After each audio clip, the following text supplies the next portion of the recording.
there's his prayer in a nutshell. And it says he fell to the ground on his face. And in this prayer, he talks about the the possibility, the pleading to have this cup be removed from him. Well, what is this cup? He saw this cup, this experience, to be one that he believed could be avoided while still being faithfully obedient. Now, he didn't consider asking to have even one minute experience regarding the world, regarding Satan, regarding sin to be removed, because these things were all part of the price that he was to pay. The cup wasn't any having to do with any of those things. There's several interpretations of the cup that many have. We're going to give you one. We're going to give you an understanding of the cup that makes sense to us. We look at this cup consisting of two things that Jesus didn't ever proclaim, didn't ever talk about in his ministry.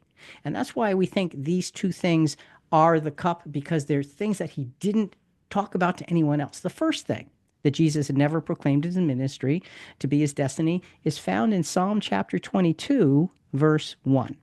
My God, why have you forsaken me? Far from my deliverance are the words of my groaning. And this word for forsaken means leave or loosen. So in Psalm 22, and if you follow Psalm 22, it really shows the experience of the cross dramatically. Jesus never talked about God turning his face from him, God forsaking him. Perhaps this was that part of that cup saying, I don't want to be separated from you. I I don't know how to do that. With that in mind, let's look at the second thing that Jesus didn't talk about during his ministry, because he did tell us many things. I'm going to be brought to Jerusalem. I'm going to be put on trial. I'm going to be crucified. And on the third day, I'm going to rise. He told them all of these things. Here's another thing he didn't talk about. It was the silence that he was required to keep while being accused of blasphemy. We can see this prophetically laid out in Isaiah 53, verse 7. He was oppressed and he was afflicted, yet he did not open his mouth. Like a lamb that is led to slaughter, and like a sheep that is silent before its shearers, so he did not open his mouth.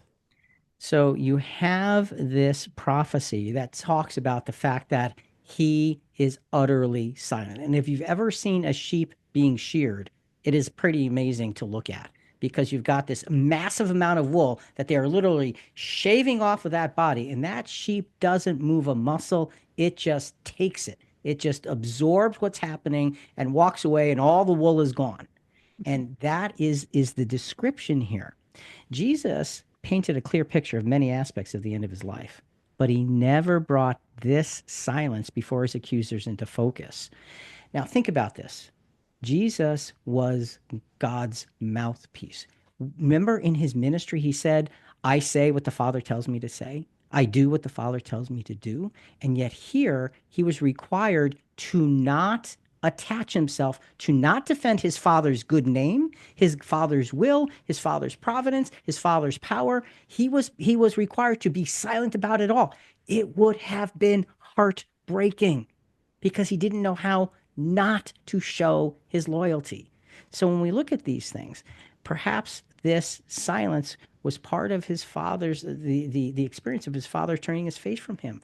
We look at these things as the cup that was so hard to bear. It was so counterintuitive for him. It was against every grain of his person. So that's what we think that he's praying about. This cup, remove this cup from me, yet not as I will, but as you will. Let's go.